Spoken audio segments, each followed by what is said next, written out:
Chapter 1. Isabelle's hands trembled as she broke the wax seal. The ledger fell open like a confession. Her vineyard. Her father's legacy. Her birthright signed away in Philippe's elegant script. Page after page of transfers. Debts she never agreed to. Accounts drained systematically over months. And at the bottom, in his perfect handwriting, authorization for full transfer upon bankruptcy. A bankruptcy he'd been engineering while kissing her goodnight. The parchment slipped from her fingers, landing soft as a death sentence on the stone floor. Behind her, footsteps. That confident stride she once loved. Now the sound of a predator who'd grown bored circling prey. "Ah. You found it."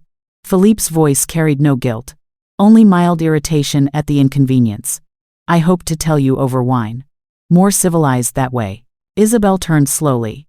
20 years of marriage stood between them, and in this moment, she watched those years dissolve like frost under the sun. He was adjusting his cuffs, the same way he did before every business meeting. Because that's what she was now. Business. Why? The word came out broken. Philippe sighed, as though she'd asked him to explain something obvious to a child. "The vineyard is failing, Isabelle. You know this. The harvest has been weak for 3 years. Debts are mounting. Someone had to make the difficult decisions." "Someone," she repeated. "Not we. Someone. You're too sentimental." He stepped past her to pour himself her wine. From her cellar. "You see legacy, where there's only liability. I see opportunity. That's why you needed me." The casual cruelty of it hollowed her out. "Simone will help with the restructuring," he continued, swirling the glass. "My wife has a keen mind for numbers." The word landed like a blade between Isabelle's ribs. "Your wife." His smile was almost pitying. "Come now. You didn't think our marriage was still valid after the annulment I filed in Lyon? The church processed it 6 months ago." He took a sip. "You really should read the documents I leave for you." The room tilted. 6 months. Half a year of lies wrapped in routine kisses and hollow pleasantries. Footsteps on marble. Lighter. Feminine. Deliberate. Simone stepped from the shadows of the doorway. A ring glinting on her finger, the Rivera family crest. Isabelle's mother's ring. The one Philippe claimed he'd lost 2 years ago during a trip to Paris. Her mother's ring. On another woman's hand. "The estate transfers to Philippe upon bankruptcy," Simone said sweetly, examining her manicured nails, "and to me upon our marriage.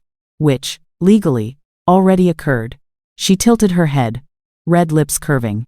"You've been bankrupt for 3 weeks, Isabelle. You just didn't know it yet." Isabelle's vision blurred not from tears, but from something hotter. Sharper. "So you see," Philippe said, setting down his glass with a soft clink. "There's nothing to discuss. The lawyers will handle the formalities. You're welcome to remain in the guest cottage until you make other arrangements. I think that's more than fair." Fair. The word tasted like ash. "I'd like you out of the manor by nightfall," Simone added, inspecting the room as though already measuring for new curtains. "I have guests arriving tomorrow.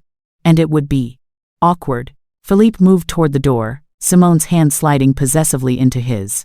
He paused at the threshold, glancing back with something that might have been pity or satisfaction. "Don't look at me that way, Isabelle. You brought me into this house, remember? Into this legacy." His eyes held no warmth. "I'm simply doing what must be done to preserve it." Preserve. Another lie dressed as virtue. They left her standing in her own hall, in her own estate, surrounded by portraits of Moreau ancestors who'd held this land for 3 centuries. The silence after them felt heavier than their presence. 3 hours before discovery, the fog clung low to the valley, curling around the vines like pale ghosts, unwilling to leave the earth that birthed them. Isabelle Moreau moved through the rows with her cloak brushing dew from the leaves, the cold air biting her cheeks. Dawn hadn't broken yet, but something had woken her. A feeling, a wrongness that settled in her bones like winter chill. She paused, pressing her hand to the gnarled trunk of an old vine. The bark was rough beneath her palm, but it had always hummed faintly with life, a pulse her grandmother taught her to feel when she was 7 years old. "The land speaks to Moreau women," her grandmother had whispered, guiding young Isabelle's palm to the ancient roots. "It tells us when something is coming. Listen with more than your ears." Tonight it sounded like a dying breath. Isabelle closed her eyes, focusing. The pulse was there, but erratic, weakening, like a heartbeat struggling against poison. Behind her, the estate's stone towers rose in silhouette against the fading night, tall, noble, and somehow hollow. Everything felt hollow now. Shadows clung to the arches where laughter used to echo, where her father once held harvest festivals, where she danced at her wedding, believing Philippe's promises of partnership, of love that would weather any storm. 20 years. 20 years of loyalty, sacrifice, hope. 20 years believing they were shaping a future together. The vine shuddered under her palm. She opened her eyes. The leaves were browning at the edges. Not from season, from something else. Something deliberate. Her breath caught. She moved to the next vine. The same.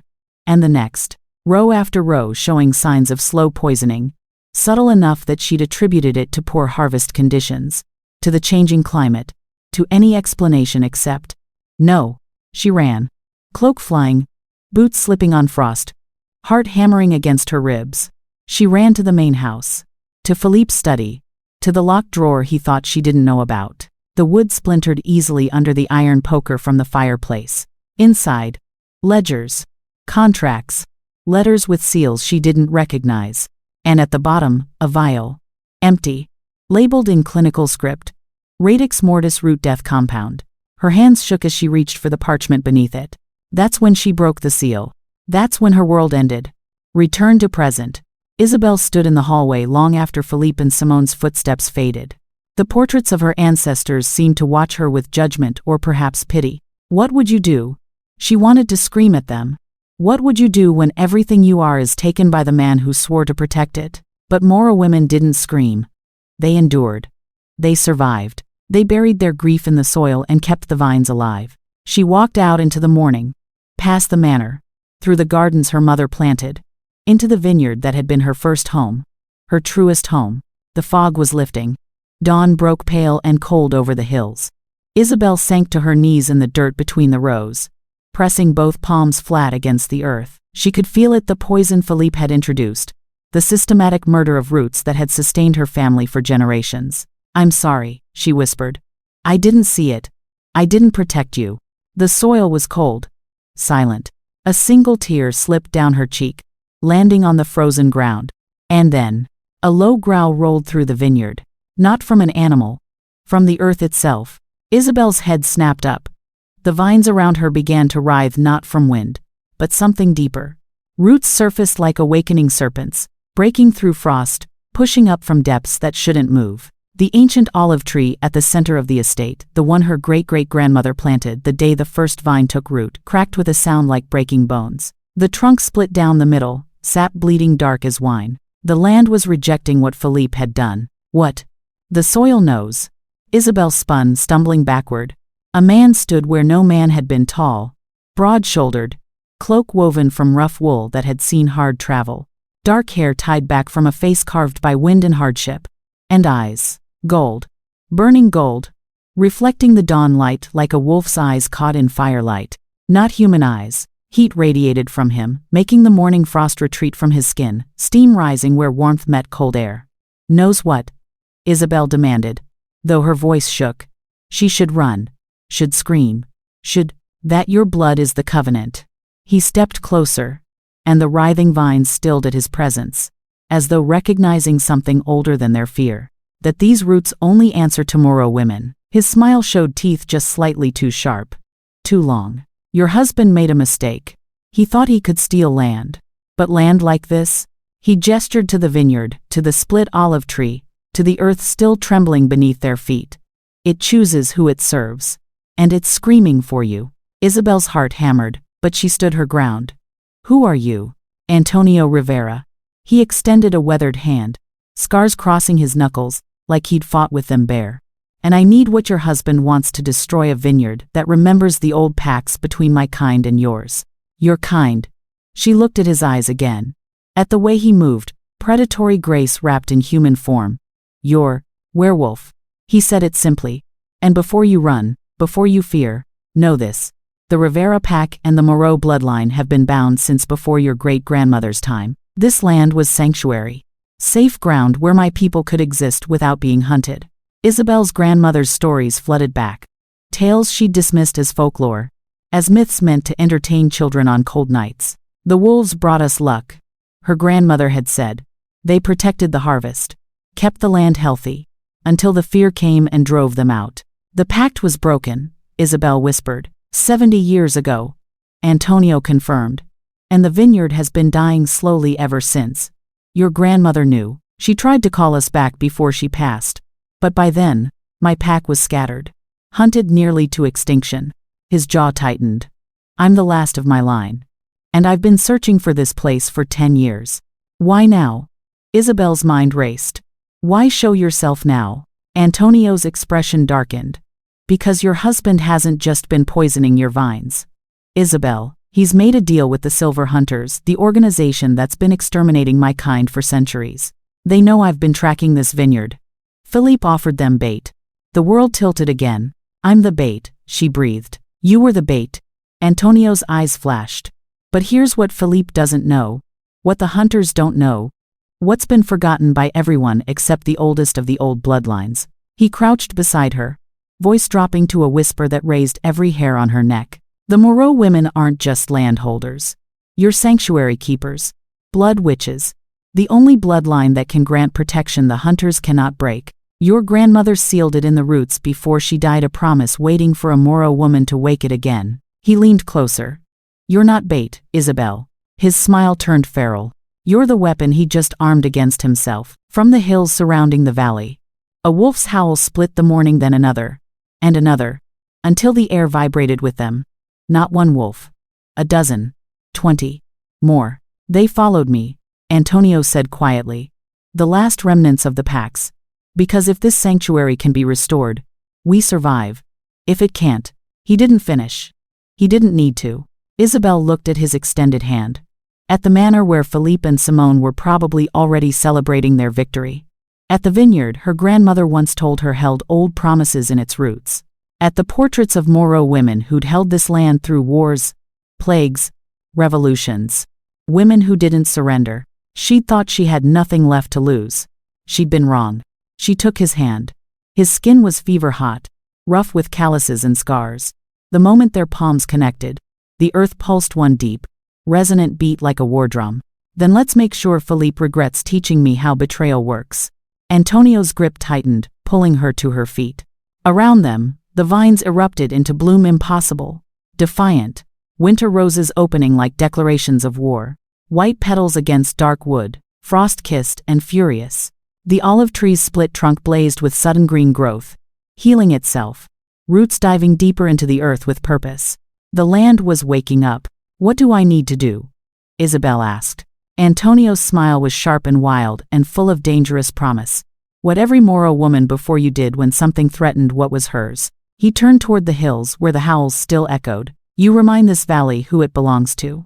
The sun crested the horizon, spilling gold across the vineyard. In its light, Isabelle saw them wolves emerging from the fog like ghosts given form. Gray and black and silver. Eyes gleaming. Moving with single-minded purpose toward the woman who could give them what they'd lost. Home. Isabelle Moreau, bankrupt and betrayed, stood in her poisoned vineyard with a werewolf's hand in hers and an army at her back. And for the first time since breaking that seal, since watching her marriage crumble like rotten wood, she smiled. Philippe wanted a war over property, she said softly. Let's give him a war over blood. The vines twisted around her feet like they were bowing. Antonio threw back his head and howled a sound of joy, of fury, of long-awaited homecoming. The pack answered, and in the manor, in his stolen study, Philippe Moreau felt the first tremor of fear slide down his spine. Chapter 2. The study door exploded inward. Not from wind, from Philippe's fist slamming it so hard the ancient wood cracked down the middle. Isabelle didn't flinch. She sat behind her father's desk, her desk now with the estate ledgers spread before her like evidence at a trial. Antonio stood in the shadows by the window, arms crossed, eyes glowing faint gold in the firelight. Silent, watchful, dangerous. You invited a mongrel into my home, Philippe hissed, voice shaking with barely contained rage. Your home. Isabelle's voice cut like a blade. She rose slowly, placing both palms flat on the desk. Funny. The deed still has my blood signature. Not yours. Never yours. His jaw clenched. The annulment is legal. The transfers are binding. You're living on borrowed time. Isabelle, then consider this my eviction notice. She smiled cold, sharp, nothing like the woman he'd married. To you. Simone stepped forward from behind Philippe, eyes flashing. You can't be serious. You have no legal ground to. Actually, Antonio's voice rolled from the shadows like distant thunder. She has every legal ground. And something your lawyers didn't account for. He stepped into the light, and Philippe's hand instinctively moved toward the silver knife at his belt.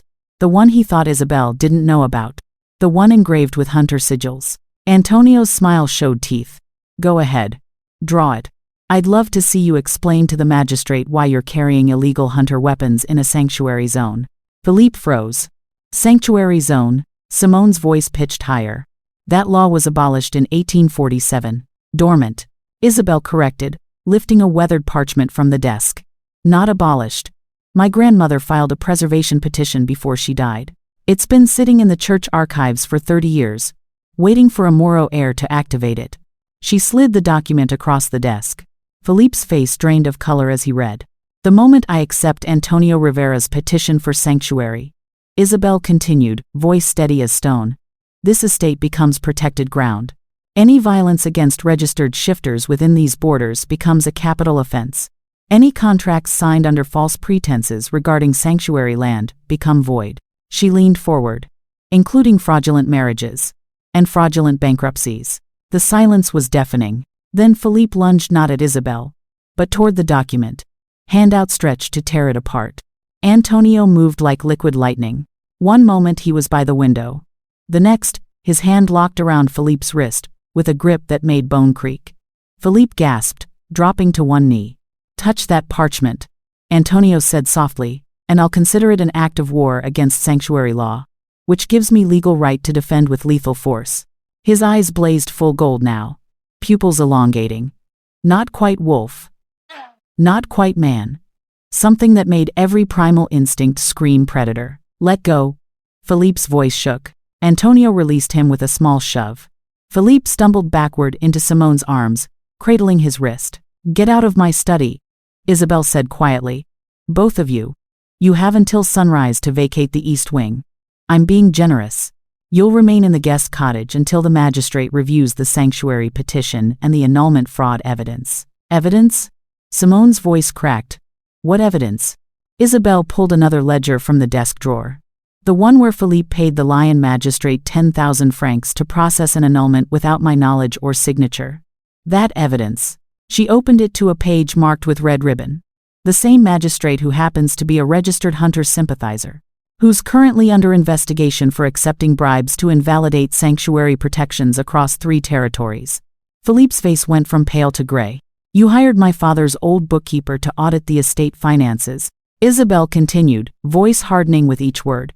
You just didn't know she was loyal to me, not to your gold. She's been documenting everything for 6 months. This is insane.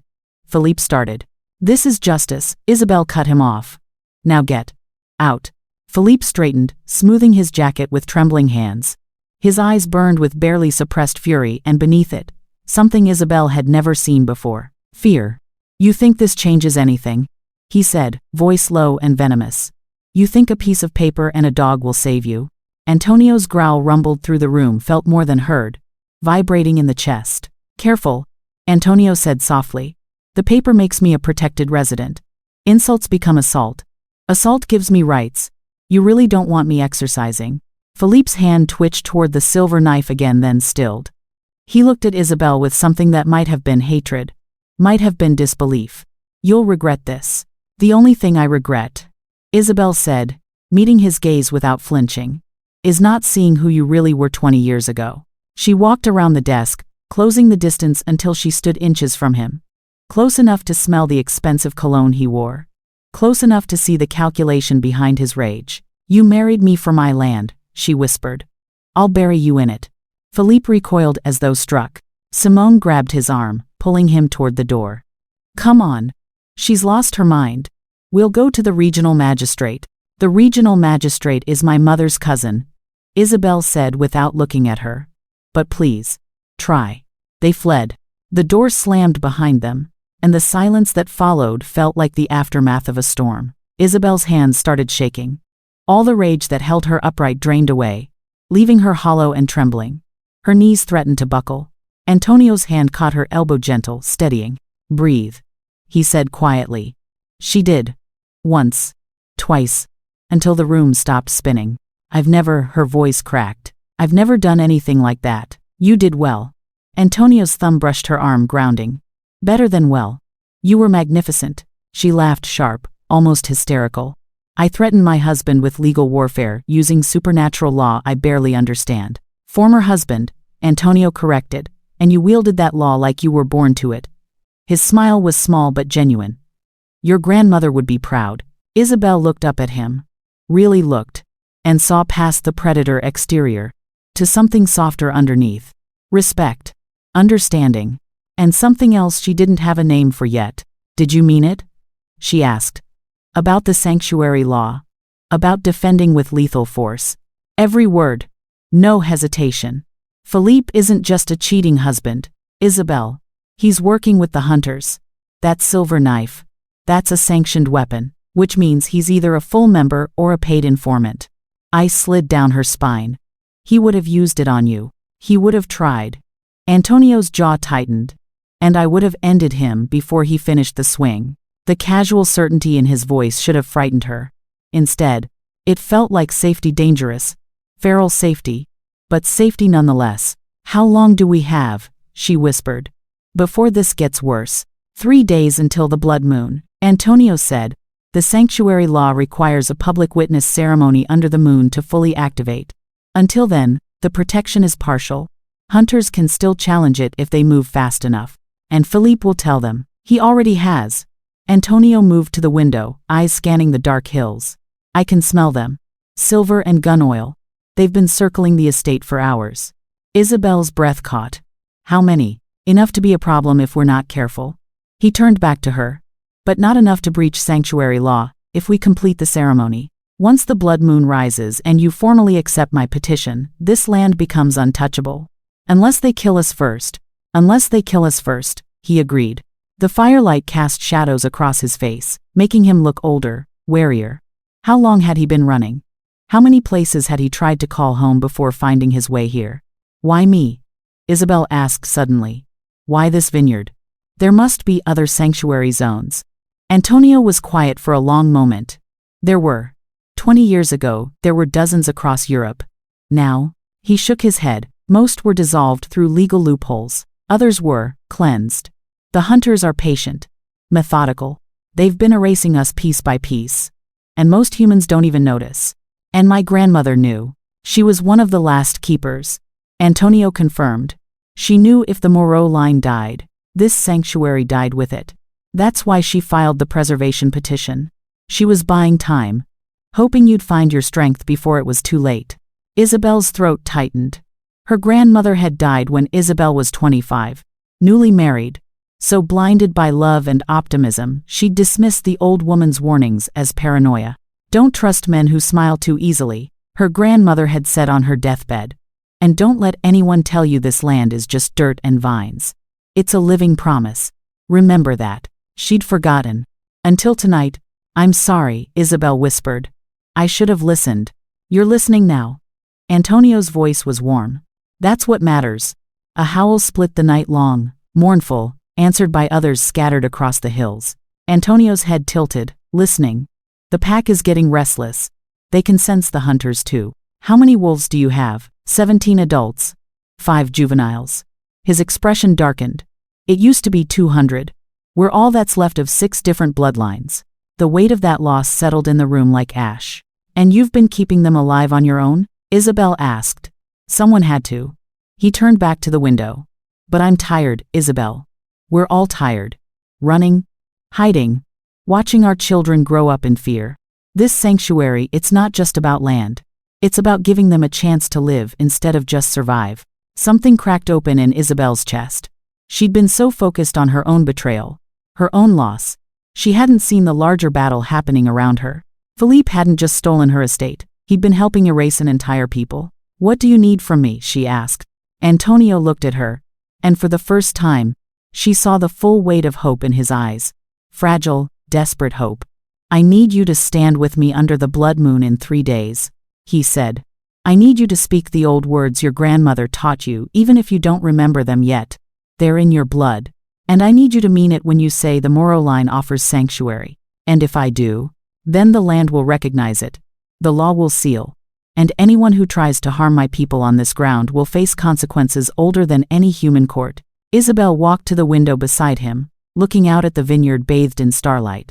The vines seemed to pulse with faint luminescence, or perhaps that was just her imagination. Will it hurt? She asked quietly. The ceremony. Yes. Antonio didn't lie. Blood magic always does. But you'll survive it. And so will we. She nodded slowly. Then we have 3 days to prepare. 3 days, he echoed. The howls rose again. Closer now. And beneath them, a different sound, the distant crack of gunfire testing range. The hunters were here. The confrontation escalates. Next morning, the vineyard. Isabelle woke to screaming. She ran barefoot through the manor, nightgown billowing, heart hammering. The servants were gathered in the courtyard, pointing toward the vineyard with horror-struck faces. She pushed through them and stopped dead. The ancient olive tree, the one that had stood for 300 years, the one her great-great-grandmother planted, was burning. Not natural fire. Silver fire. Hunter fire. The flames consumed the tree with unnatural speed, spreading through branches like liquid mercury. The wood shrieked as it died. A sound so wrong it made her teeth ache. Antonio stood 20 feet from the blaze, stripped to the waist, arms spread wide. His skin rippled, fur pushing through in patches, bones shifting beneath. Not a full transformation, something caught between, something agonizing. He was trying to absorb the silver fire. No! Isabelle ran toward him. A hand caught her wrist, Philippe, appearing from nowhere, yanking her back with bruising force. Let him burn, Philippe hissed in her ear. He's already dead. They all are. She drove her elbow into his ribs. He grunted, grip loosening just enough for her to tear free. She ran. The heat hit her like a wall 10 feet from the tree. Her skin blistered, hair singing, but she didn't stop. She pressed her palms against the burning trunk and screamed, not in pain, but in rage. The fire hesitated, just for a moment. The silver flames paused, curling back from her hands like they recognized something in her blood. Antonio's voice strangled with pain. Isabelle, get back. No. She dug her fingers into the bark. This is my land. My tree. You don't get to burn it. The words came from somewhere deeper than thought. Older than memory. Her grandmother's voice overlaying her own. By blood and root and ancient right, I claim this ground. I name it sanctuary. I call the old law awake. The silver fire exploded outward, not consuming, but dispersing, breaking apart into harmless sparks that dissolved in the morning air. The olive tree stood charred but alive, green sap bleeding from the wounds like tears. Isabelle collapsed. Antonio caught her before she hit the ground, his arms still half-shifted, claws carefully cradling her against his chest. His skin burned fever-hot against hers, but she didn't care. You idiot, he breathed. You beautiful, reckless idiot. That fire could have killed you. It would have killed you, she whispered back. His eyes fully golden now, wolf eyes in a mostly human face searched hers. You activated the sanctuary words. Without the moon. Without preparation. That shouldn't be possible. I don't care what's possible. Her hands fisted in the fur sprouting along his shoulders. They're not taking anything else from me. Not one more thing. Around them, the vineyard began to glow. Faint at first, then brighter soft green gold light emanating from the roots, traveling up through the vines, spreading like dawn breaking through branches. The land was waking up. The servants gasped. Several dropped to their knees. Philippe stood frozen at the courtyard edge, face white as bone, because there, in the vineyard, emerging from between the rows, like ghosts taking form, wolves. Dozens of them. More than Antonio said. Far more. The others, Antonio breathed. The scattered packs. They felt it. They're coming home. Isabelle struggled to sit up, still cradled in his arms. How many? I don't know. Wonder colored his voice. I didn't think any others survived. The wolves moved through the vines with eerie silence, eyes glowing in the morning light. Gray and black and silver and red. Some were massive, ancient-looking. Others were small, barely more than pups. All of them were staring at Isabelle. Then, as one, they bowed their heads. Antonio's grip tightened on her. They're acknowledging you. As keeper. As sanctuary born. His voice shook. Isabelle. You just became the first recognized sanctuary keeper in 50 years. I don't know how to be that, she whispered. You just did it anyway.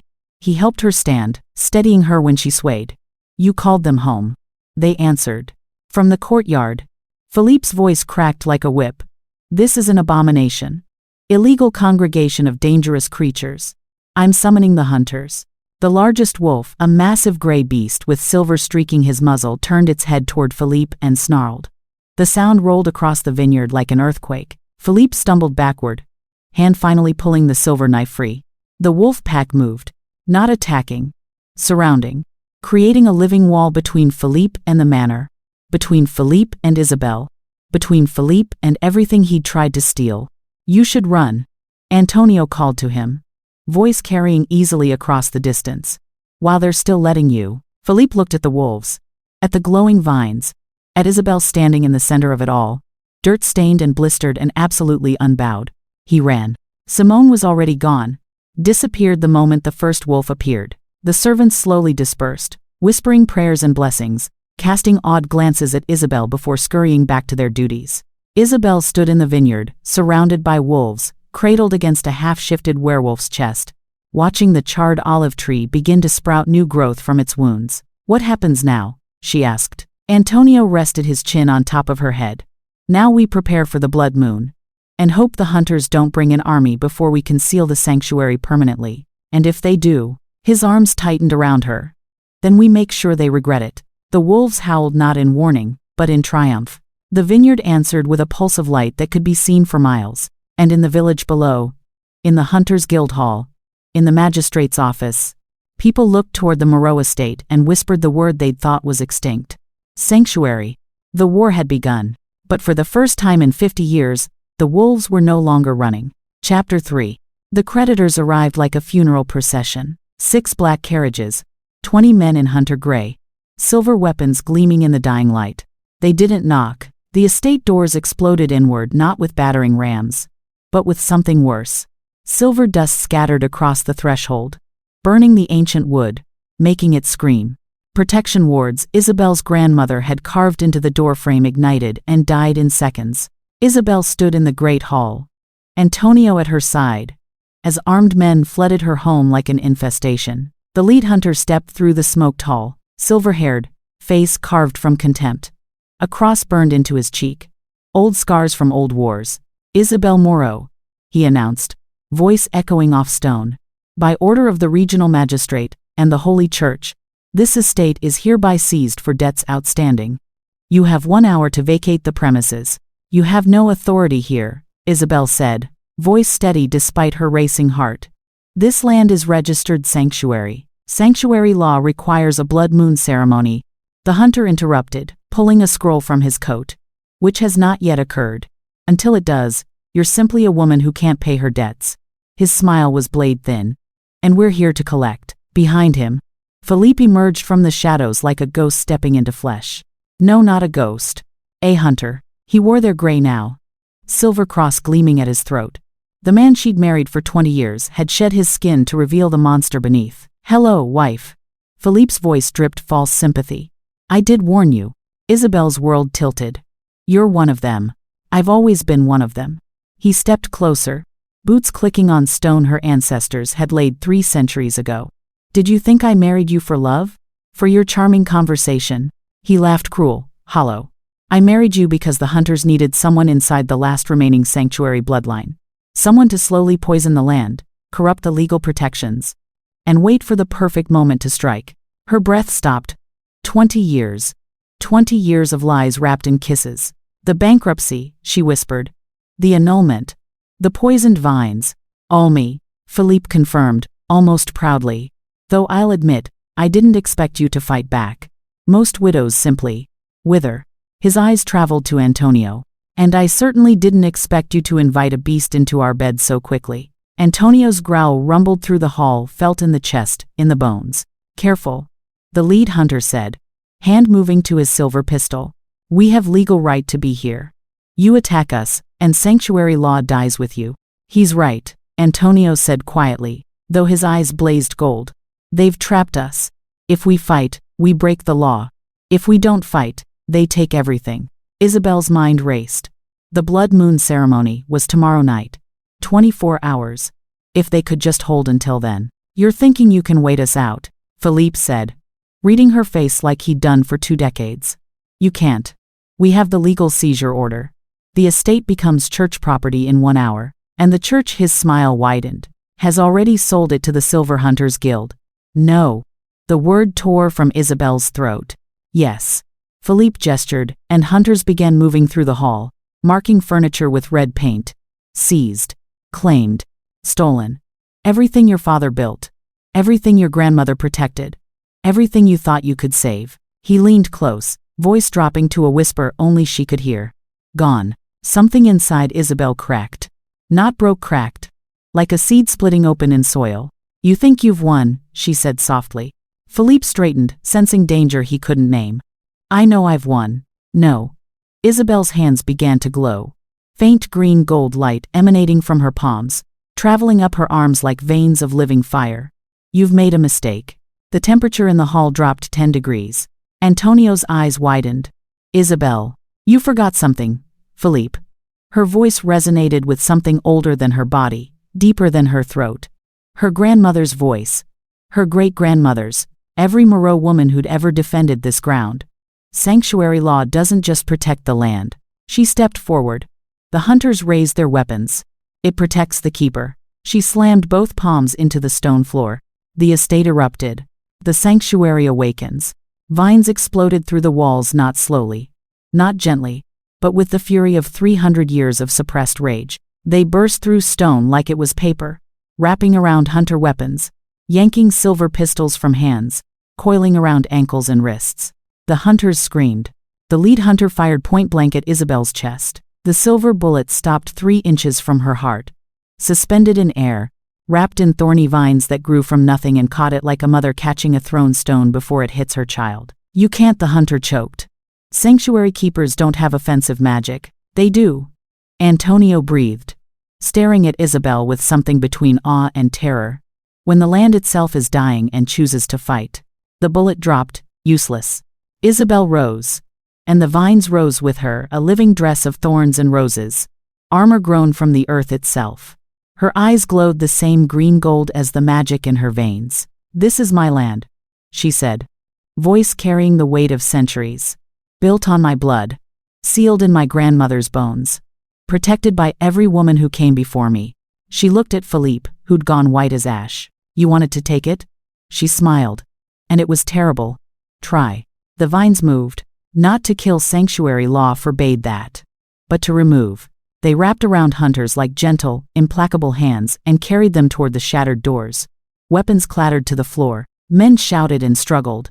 But the vines held firm, dragging them backward, out, away. Philippe stumbled toward the door, but vines caught his ankles, his wrists. Isabelle, wait. Real fear cracked his voice. Please, you said you married me for this land, Isabelle said quietly, walking toward him as vines parted before her like courtiers bowing to a queen. You were right about one thing. She crouched before him, meeting his eyes. The land and I are one. And we both reject you. The vines yanked him through the doorway and hurled him 20 feet into the mud. The other hunters followed, ejected like poison from a wound, landing in heaps outside the estate gates. The moment the last hunter crossed the threshold, the shattered doors regrew, wood knitting itself together, protection wards blazing back to life, hinges reforming from splinters. The doors slammed shut with a sound like a judge's gavel. Silence. Isabelle stood in the center of her hall, breathing hard, vines still coiling around her arms like living jewelry. The green gold light began to fade, sinking back into her skin. She looked at her hands, normal again, human again, but she could still feel the power thrumming beneath her fingertips. What? Her voice shook. What just happened? Antonio stepped closer, carefully, like approaching something wild and sacred. You awakened early. The land chose to protect you before the ceremony, because it sensed mortal danger. He knelt, pressing one hand to the floor, where vines still pulsed with faint light. This shouldn't be possible. Partial awakening never works. The keeper either bonds fully during the blood moon, or not at all. Then why? Because you were willing to die for it, Antonio said simply. The land felt that, and it answered. Isabelle's knees buckled. Antonio caught her before she fell, his arms solid and warm around her trembling frame. I've got you, he murmured. You're safe. Outside, the hunters were screaming. Orders being shouted. Horses whinnying in panic. Antonio lifted his head, listening. They're regrouping. This won't stop them, it'll just make them more desperate. How long do we have? Isabelle whispered against his chest. Until tomorrow night. The blood moon. He pulled back enough to meet her eyes. But Isabelle, if you do the full ceremony after a partial awakening, the magic will be exponentially stronger. It might, he hesitated. It might consume you. What do you mean consume? Sanctuary keepers who bond too deeply sometimes lose themselves. They become the land literally. Roots instead of veins. Bark instead of skin. Immortal. But not human anymore. Ice slid down her spine. And if I don't complete the ceremony, then the partial awakening fades in 72 hours. The hunters come back with a legal army. And we lose everything. A choice. A terrible choice. Become a monster to save her home, or stay human and watch it burn. Isabelle pulled away from Antonio, steadying herself. How much time before the moon rises? 24 hours. She nodded slowly. Then we have 24 hours to prepare. To decide. Isabelle, no. She held up a hand, vines still faintly glowing beneath her skin. I need time to think. To understand what I am now. She walked toward the stairs, each step feeling heavier than the last. At the landing, she paused. Antonio. Yes? Thank you. For catching me. His smile was small but genuine. Always. She climbed the stairs, leaving him alone in the hall. Antonio looked at the doors sealed, protected, but not invincible. Outside, the hunters were planning. Tomorrow they'd return with something worse than silver bullets. He lifted his head and howled one long, mournful note. From the hills, the pack answered. The war wasn't over. It was just beginning. Simone's betrayal. Isabelle's chambers. Midnight. Isabelle sat by the window, watching the vineyard glow faintly in the darkness. The vines pulsed with her heartbeat. Now she could feel them. Every root, every leaf, like they were extensions of her own body. It was beautiful. It was terrifying. A knock at the door. Come in, she said wearily. The door opened. Not Antonio. Simone. She stepped into the room, red dress rustling, face carefully neutral. May I speak with you? Isabelle's hand drifted toward the letter opener on her desk, silver. Ironically. You have 30 seconds before I call the vines to remove you. I'm not here to fight. Simone raised her empty hands. I'm here to offer you a deal. I don't make deals with thieves. Not even if it saves your life. Simone stepped closer, heels clicking. Philippe is planning something for tomorrow night. During the ceremony. Isabelle's blood chilled. What kind of something? The hunters found an old law. A loophole. Simone's eyes glittered. If the sanctuary keeper is killed during the blood moon ceremony, before the bond completes, the land becomes unclaimed. Free for anyone to take. He's going to kill me. He's going to try. Simone sat uninvited on the edge of Isabelle's bed. But I can help you. For a price. What price? Simone smiled sharp, calculated. Half the estate. Legally binding. You get to keep your precious sanctuary, and I get the southern vineyards and the village rents. Isabelle stared at her. You want me to give you half of everything I'm fighting to protect? I want you to stay alive, Simone corrected. Philippe doesn't care about the land. He cares about erasing your bloodline so the hunters can build their headquarters here. Sacred ground, cleansed of corruption, a symbol of their victory. She leaned forward. But I care about profit. And living sanctuary keepers generate profit. Dead ones don't. Why should I trust you? Because I'm the only person in this nightmare who's being honest about their motives. Simone's smile turned cold. I don't love you. I don't believe in your cause. But I respect power when I see it. And what you did tonight. She gestured to the faintly glowing vines creeping along the windowsill. That was power. Isabelle's mind raced. Could she trust Simone? No. Should she? Probably not. But did she need information? Yes. Tell me Philippe's plan, Isabelle said carefully. Then I'll consider your offer.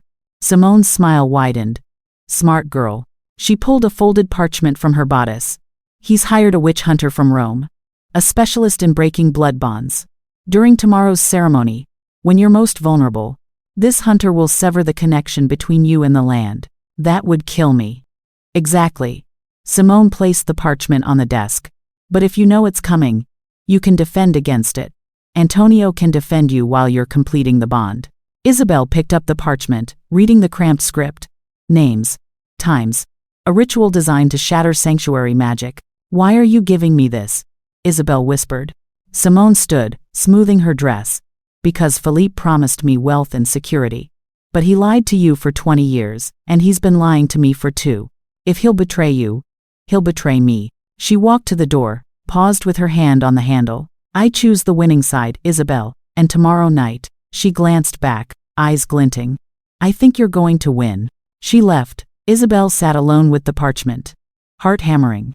A witch hunter. A severing ritual. Philippe's final play. She had 12 hours to prepare.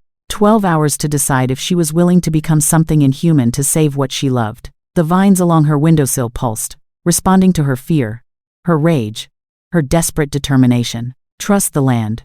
Her grandmother's voice whispered in memory. It will never abandon you. Isabelle pressed her palm to the window, feeling the vineyard's heartbeat sync with her own. Then let's make sure they regret coming here, she whispered to the darkness. Outside, storm clouds gathered. Tomorrow, the blood moon would rise. And one way or another, the sanctuary would be sealed, or destroyed forever. Chapter 4. The village market was burning. Not with fire, with fear. Isabelle's carriage skidded to a halt as villagers swarmed the square. Torches raised, voices screaming accusations. Her barrels, the ones marked with the Moreau seal, lay smashed open in the mud, wine bleeding into the cobblestones like sacrificial blood. A woman collapsed, foaming at the mouth. Children screamed. Men shouted for the magistrate, for the church, for someone to explain why their families were dying. Antonio grabbed Isabelle's arm before she could step down. Don't. They'll tear you apart. Those are my people. Those are a mob. His eyes blazed gold. And someone poisoned your wine. The village priest emerged from the chaos, face pale, holding a vial of black liquid. Moon sickness, he declared, voice carrying over the crowd. The Moreau vineyard has been cursed, contaminated by dark magic. The crowd roared. Isabelle's blood ran cold. That's not moon sickness. That's wolfsbane extract, Antonio finished grimly, nostrils flaring. Mixed with silver dust. It mimics the symptoms of moon sickness, but it's pure poison. Designed to kill humans and frame shifters. Philippe. Isabelle breathed. Worse. Antonio pointed across the square. There, standing in the shadows of the church, Philippe and Simone watched with cold satisfaction. But beside them stood someone new. A woman in black robes. Silver chains wrapped around her wrists like jewelry. Eyes that reflected no light, as if they swallowed it whole. The witch hunter from Rome. She smiled when she saw Isabelle looking. Then she raised one hand. And the dying woman in the square convulsed harder. Black veins spreading across her skin like poison roots. She's accelerating the poisoning, Antonio snarled, making sure everyone sees the curse in action. The priest pointed directly at Isabelle's carriage. There. The keeper of the cursed ground. Seize her. The mob turned as one. Antonio's transformation was instant, not full wolf, but enough. His bones cracked, fur erupted across his shoulders, claws extended. He stepped in front of Isabelle as the first villager charged. Run. He roared. The carriage driver cracked the reins. Horses screamed and bolted. Behind them, the mob gave chase, torches blazing, voices howling for blood. Isabelle clung to the carriage frame as they careened through narrow streets. We have to help them. That woman is dying because of my wine. She's dying because Philippe poisoned it and blamed you. Antonio's voice was half human, half growl. If we stop, they'll kill us before we can explain. We need to reach the estate. Complete the ceremony. Once the sanctuary is sealed, you'll have the power to prove your innocence. And if we don't make it in time, Antonio's jaw tightened. Then the hunters win. Your bloodline ends. And this valley becomes their headquarters for exterminating every shifter in Europe. An arrow whistled past Isabelle's head, embedding in the carriage wood. The mob wasn't just chasing them, they were hunting them. The estate under siege. The Moreau estate.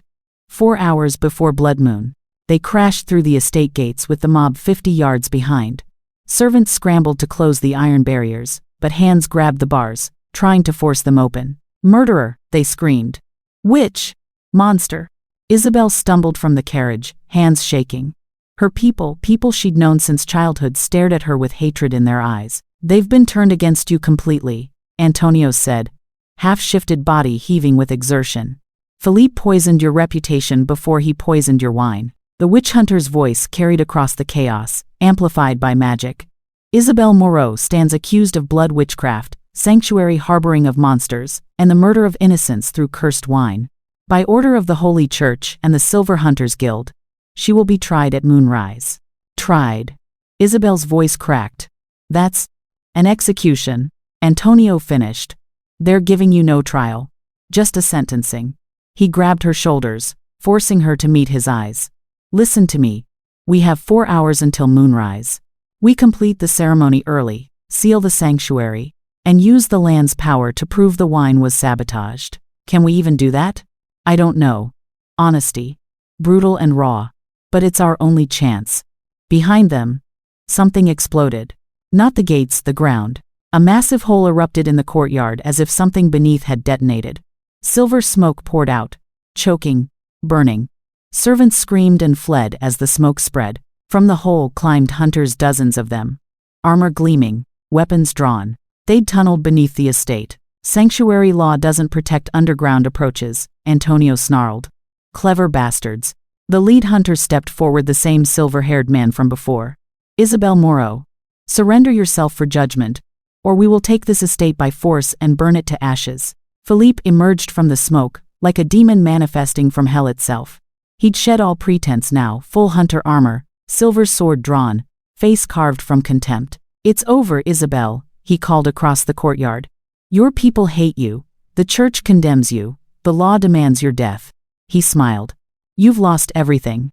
Isabelle's hands began to glow, that green-gold light pulsing beneath her skin. Not everything, she said quietly. The earth trembled. Philippe's smile faltered. What?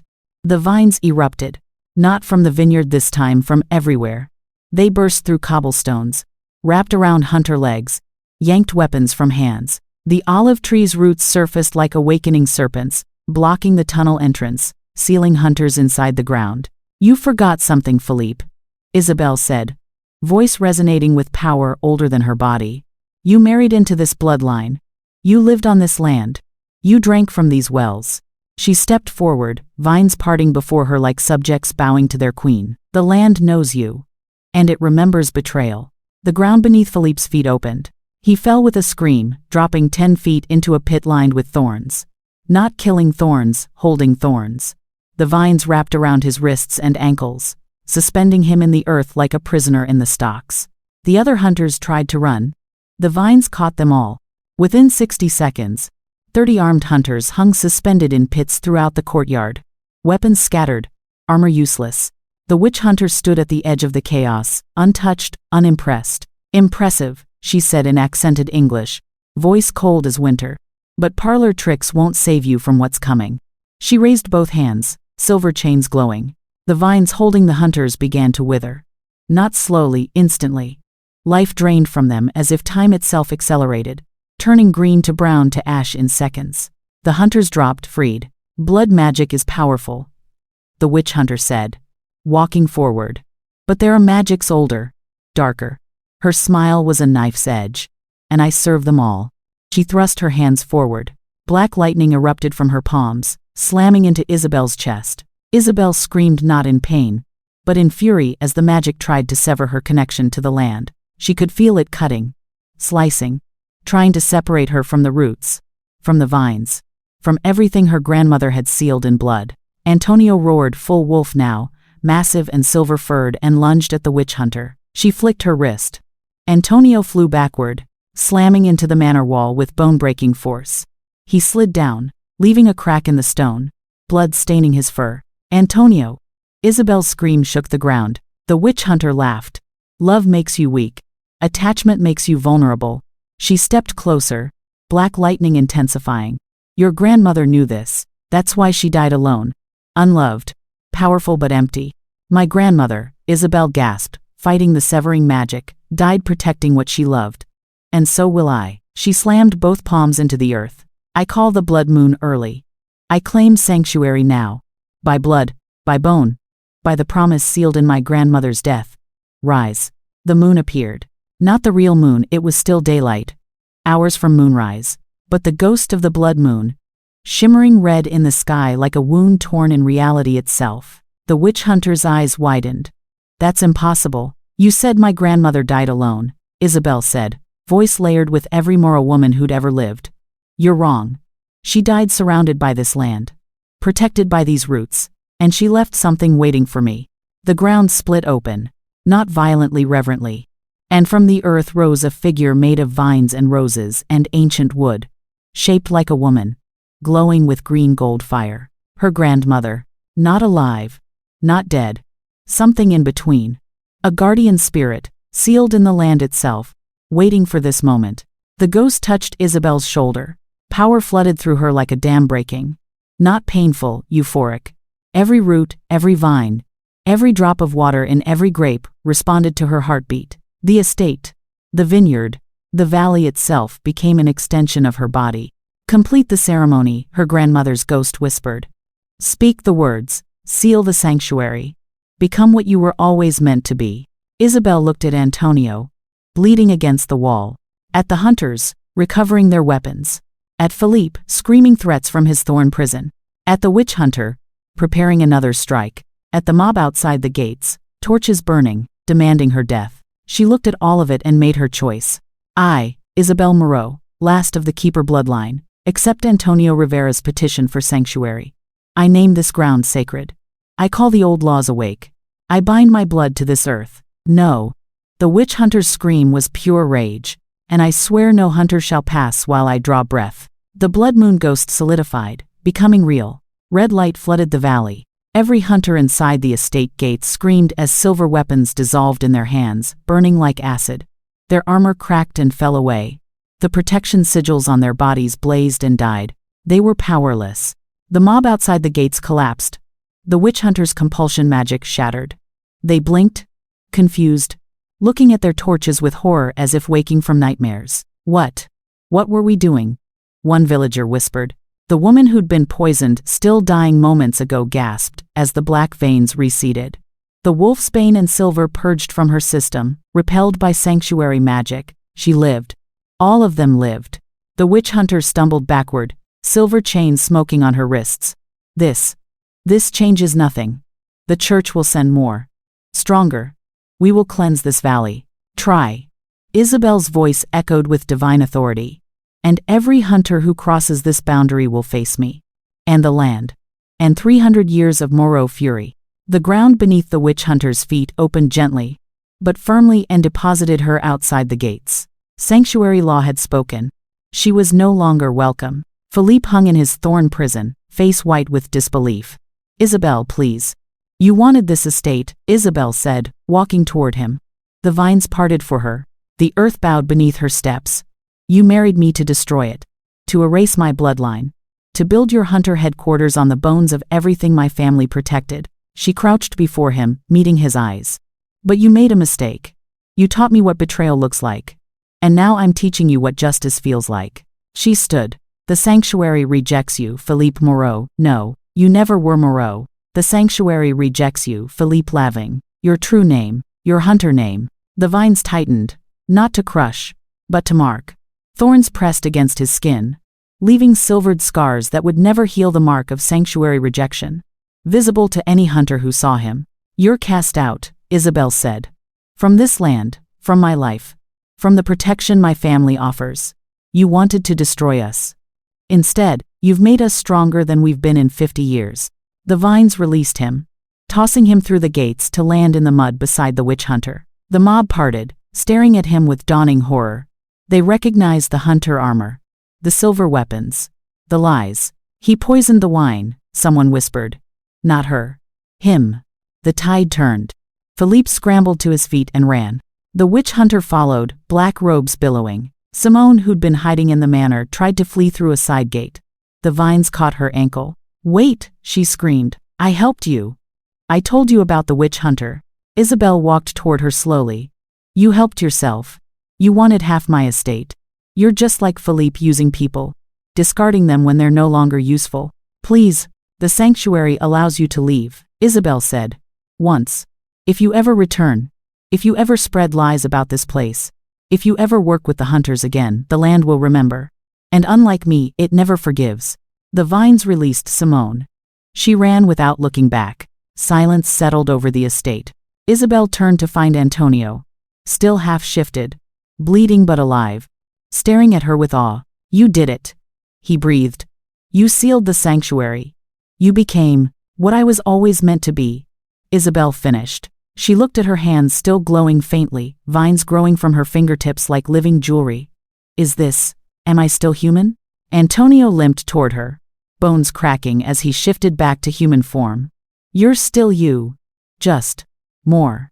"More," she echoed. The blood moon ghost her grandmother shimmered beside her. "Well done, little one. You saved them. All of them. Will you stay?" Isabelle whispered. Her grandmother's ghost smiled. "I'm always here. In the roots. In the vines. Waiting." She faded back into the earth. The gates swung open not violently, but welcomingly. The villagers, freed from compulsion, approached cautiously. The priest stepped forward, head bowed. "Forgive us, Lady Moreau. We were deceived." "You were afraid," Isabelle corrected gently, "and fear is the hunter's greatest weapon. But now you know the truth. This sanctuary protects the innocent human and shifter alike. Anyone who seeks safety here will find it." From the hills, wolves howled triumphant, joyous. The pack emerged from the mist, dozens of them, led by the massive gray alpha. They padded through the gates, circling Isabelle and Antonio, tails wagging, tongues lolling. Home. Finally home. Antonio knelt beside the alpha, pressing his forehead to the wolf's massive head.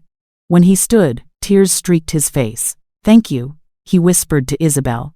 "You gave us what we thought we'd lost forever. You gave me my strength back," Isabelle replied. "We saved each other." She looked up at the blood moon now setting. The ceremony complete. The sanctuary was sealed. The Moreau bloodline endured.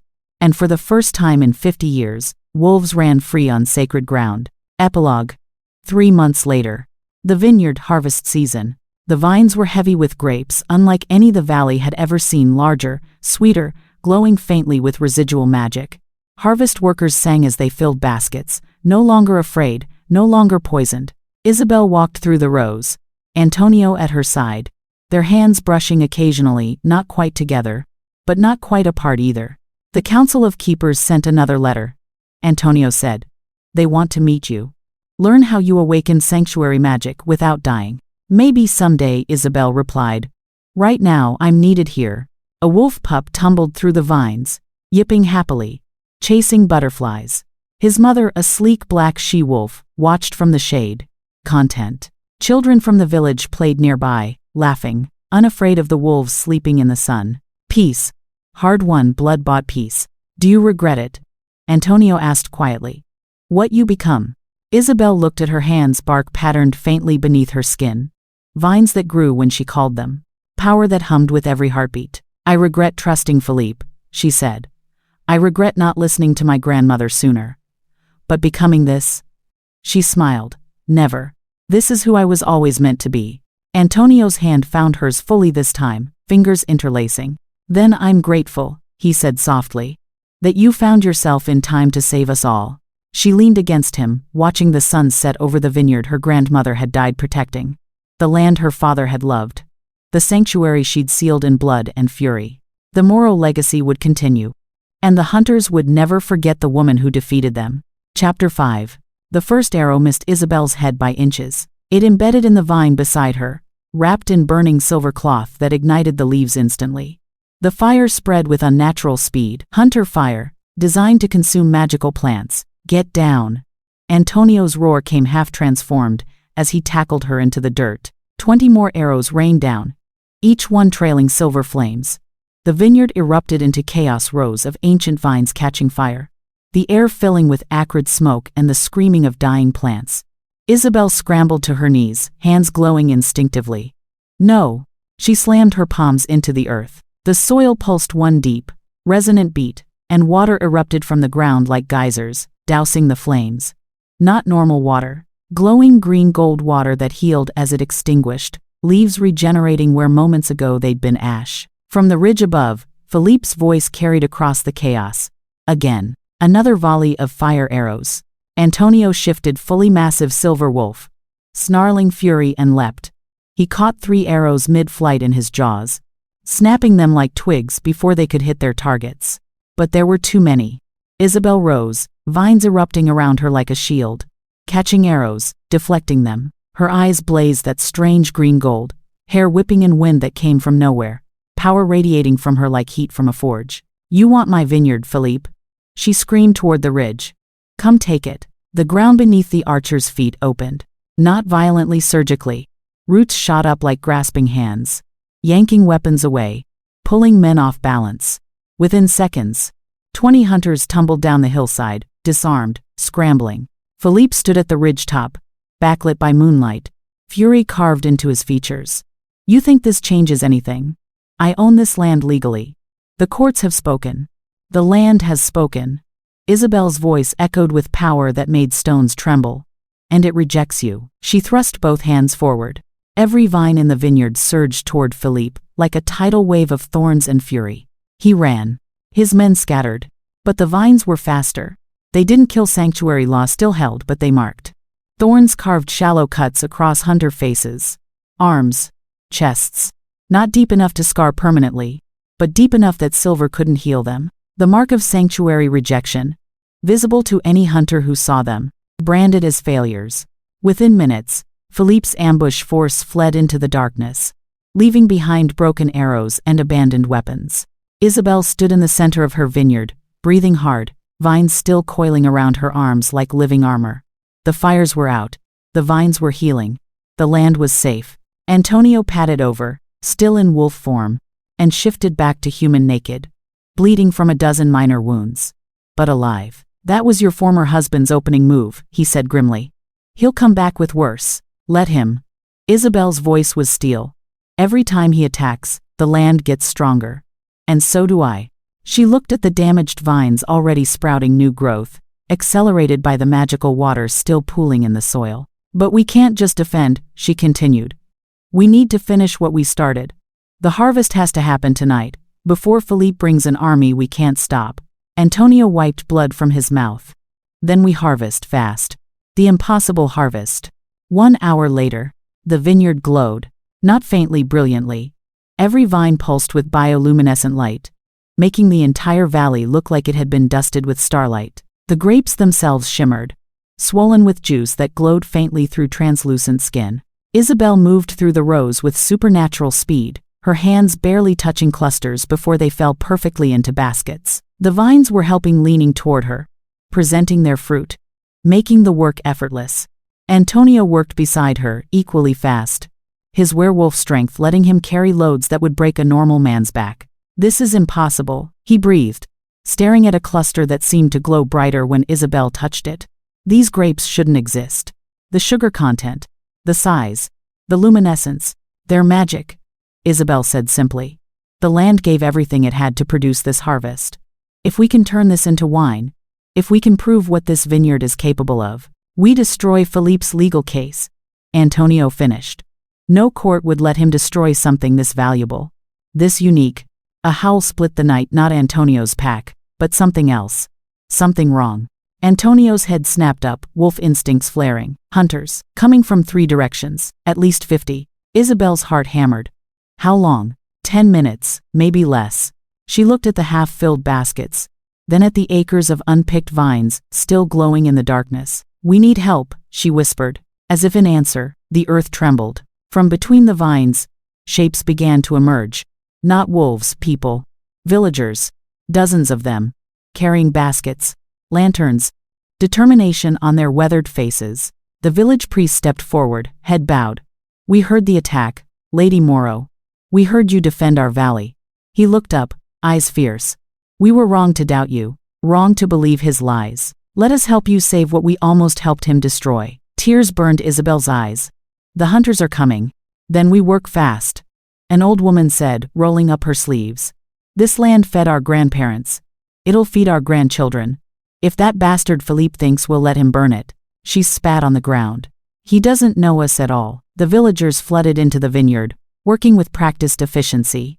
Young and old, moving through the rows, filling baskets with glowing fruit. The vines responded to them too, not as powerfully as with Isabelle, but leaning, helping, grateful. Antonio stood beside Isabelle, watching the impossible scene. "Your people came back to you. They're not mine, Isabelle said softly. We belong to each other. That's what Philippe never understood. A child's scream shattered the moment. Everyone froze. From the eastern ridge, fire bloomed, not arrows this time, but a wall of flame. Hunter magic, silver infused, spreading like a living thing, consuming everything in its path, heading straight for the vineyard. No, Isabelle breathed. No, no, no. She ran toward it, power blazing in her veins. But the fire was too big, too fast, too hot. Antonio grabbed her arm. You can't stop it alone. It'll kill you. Then I die protecting this land. She tore free, and the ground erupted. Not with water this time. With roots. Massive. Ancient roots thick as tree trunks. Older than the vineyard itself burst from the earth between the fire and the vines. They wove together, creating a living wall, absorbing the flames, channeling them down into the soil where they died in the cool, damp earth. Isabelle staggered, feeling the strain in every fiber of her being. She was pulling on the deepest magic, the oldest protections, the very foundation of the land itself. I can't hold it long, she gasped. The harvest finished the harvest. The villagers moved like they'd been possessed. Baskets filled in seconds. Children ran loads to the cellar. Old men worked with young strength. The priest moved through the rows, blessing each vine as it was picked clean. And through it all, Isabelle stood like a living conduit, arms spread wide, channeling power from the earth into the root wall, holding back Philippe's fire. Blood ran from her nose. Her eyes glowed so bright they cast shadows. Vines grew from her fingertips, rooting her to the spot, making her part of the land she was saving. Antonio howled a signal to his pack. They came. 17 wolves burst from the forest. But they didn't attack. They stood arranged in a circle around the vineyard, eyes glowing gold, adding their strength to Isabelle's working. The root wall grew thicker. The fire faltered, began to die. On the eastern ridge, Philippe screamed in rage. Burn it! Burn it all! His hunters poured more fuel on the flames, more silver magic, more desperation. The fire went out, not gradually, instantly, as if someone had thrown a switch. The root wall remained, now covered in new growth leaves, flowers, even small fruits sprouting impossibly fast. Isabelle collapsed. Antonio caught her before she hit the ground, cradling her against his chest.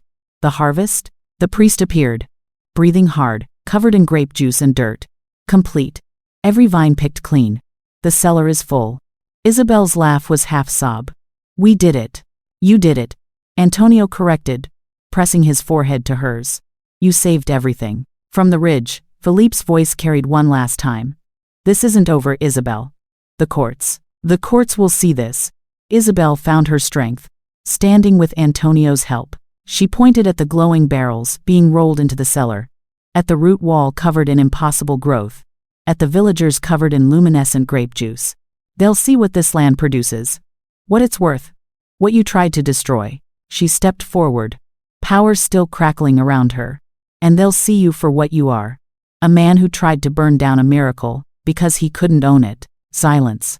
Then Philippe turned and vanished into the darkness. But Isabelle knew he wasn't done. Men like Philippe never were. The villagers cheered, exhausted, grape-stained, victorious. Antonio slipped his hand into Isabelle's, fingers interlacing. The harvest is in. Now we make the wine. Now we make the wine, she echoed. The miracle wine. The cellar. Dawn. The fermentation happened in hours instead of weeks. The glowing juice in the barrels bubbled and transformed with supernatural speed, filling the cellar with fragrances that shouldn't exist: honeysuckle and starlight, summer rain and ancient earth, wild flowers that only bloomed once a century. Isabelle and Antonio stood over the barrels, watching the impossible. This will change everything, Antonio whispered. Wine like this, it's not just exceptional. It's mythical. Courts, nobles, even the king will want it. Philippe will try to claim it, Isabelle said quietly. Let him try. Antonio's smile was sharp. The entire village saw you save this harvest.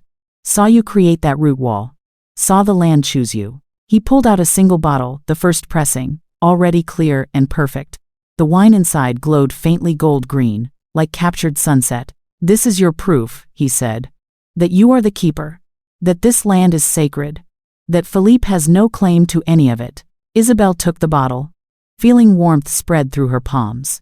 The wine hummed, literally hummed with life. When do we present this to the courts? She asked. Today. Antonio's eyes gleamed. Before Philippe can spin another lie. Before he can bring another army. We ride to the magistrate today, and show him what sanctuary really means. A knock at the cellar door. The priest entered, followed by 3 stern-looking men in judicial robes. Lady Moreau. These magistrates heard about last night's events. They've come to investigate Philippe's claims. And yours. Isabelle's heart hammered. This was it. The moment everything hinged on. She lifted the bottle. Then let me show them what this land can do. She poured 4 glasses. The wine sparkled like liquid light, the fragrance filling the cellar with something that made everyone's eyes widen, not just smell, but feeling. Peace, joy, home, everything wine was supposed to represent but rarely achieved. The magistrates drank. Silence. Then the eldest, a man with silver hair and hard eyes, set down his glass with a trembling hand. In 40 years of judging disputes over land, he said slowly, I have never encountered anything like this. This wine is. He struggled for words. Transcendent. Beyond price. Beyond comparison. He looked at Isabelle with something like awe. Philippe Levine claimed this vineyard was failing, worthless, a burden to be liquidated. This wine proves he lied. Deliberately. Systematically. The second magistrate spoke. Any man who would destroy something capable of producing this, he gestured at his glass, is either a fool or a villain. Philippe is no fool. The third magistrate pulled out an official seal. By my authority, I declare Philippe Levine's claim to this estate null and void. His marriage annulment was obtained through fraud. His bankruptcy filing was falsified. His attempts to seize this land are hereby ruled illegal. He stamped the document with a heavy thud. The Moreau estate belongs to Isabelle Moreau. Now and always.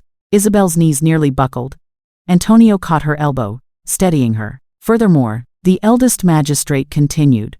We are declaring this vineyard a protected heritage site. No one may claim it, seize it, or harm it without facing crown prosecution. He smiled faintly. Your vineyard has just become untouchable.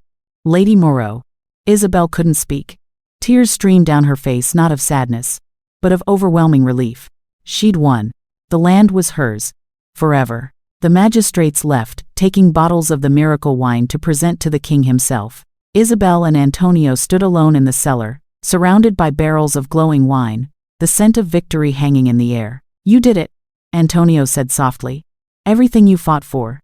Everything you nearly died for. You saved it all. We saved it. Isabelle corrected. She turned to him, really seeing him, this man who'd appeared in the fog like fate itself, who'd stood beside her through every battle, who'd never asked for anything except the chance to help. Antonio, He kissed her. Not gently. Not tentatively. But with the desperate hunger of someone who'd waited too long to do what they should have done the moment they met. Isabelle melted into him, hands fisting in his shirt, tasting wine and smoke and wolf and home on his lips. When they finally broke apart, both breathing hard, Antonio rested his forehead against hers. I was going to ask permission, he breathed. Don't, Isabelle whispered back. Don't ever ask permission to want me. He smiled, true joy, rare and beautiful. Then I want you. Today, tomorrow, for as long as you'll have me. That might be a very long time, she said. Keepers live for centuries when the land is this strong. Good. He kissed her again, softer this time. I'm very patient. Above them, the cellar door opened. A child's voice. Lady Isabelle. There are people coming. Lots of people. They pulled apart, instantly alert. Outside, the valley road was filled with travelers, nobles, merchants, curiosity seekers, all drawn by rumors of the miracle harvest. They came with gold, with offers, with desperation to taste the wine that magistrates were calling divine intervention in a bottle. Isabelle looked at Antonio, then at the glowing barrels. I think, she said slowly, we're going to need more vines. Antonio laughed deep, joyous, free. Then we'll plant them. Together. They walked out into the sunlight, hand in hand, to greet the future. The vineyard hummed its approval. And for the first time in years, maybe in her entire life, Isabelle felt completely, perfectly home. Epilogue 6 months later. The Moreau vineyard stretched twice as far as it had before, new vines already producing impossible fruit. The wolf pack roamed freely, Children played among the rows without fear. And the wine became legend. Kings begged for bottles. Nobles paid fortunes for single glasses. The church declared it blessed by divine hands, and ordered the vineyard protected for eternity. Philippe vanished. Some said he fled to the Americas. Others claimed the hunters disowned him for his failures. Isabelle didn't care. He was gone, and that was enough. Simone tried to return once, claiming she deserved compensation for her help. The vines escorted her to the property line and made it clear she was never welcome again. On a clear autumn evening, Isabelle stood in the vineyard with Antonio, watching the sun set over rows of glowing vines. "The Council of Keepers wants to meet with you," Antonio said. "They say you've done something no keeper has managed in 200 years, turned a dying sanctuary into a thriving one." "I had help," Isabelle said, leaning into him. "You had courage." He wrapped an arm around her waist. Everything else followed. In the distance, wolves howled, not warning this time, but singing, celebrating. "Do you ever regret it?" Antonio asked quietly. "What you became. What you sacrificed." Isabelle looked at her hands, still human, but marked with faint vine patterns that glowed when she called on her power. She'd given up part of her humanity to save this place. But in return, she looked at the vineyard, at the wolves playing in the sunset, at the village in the distance, prosperous and safe, at Antonio, steady and warm beside her. "I regret nothing," she said. "This is who I was always meant to be." He kissed her temple. "Then I'm grateful you found yourself in time to save us all." The vines whispered their approval, leaves rustling like applause. Isabelle Moreau, keeper of the last great sanctuary, turned from her past and walked into her future. The land had chosen her. She had chosen it back. And together, they would stand forever. The end.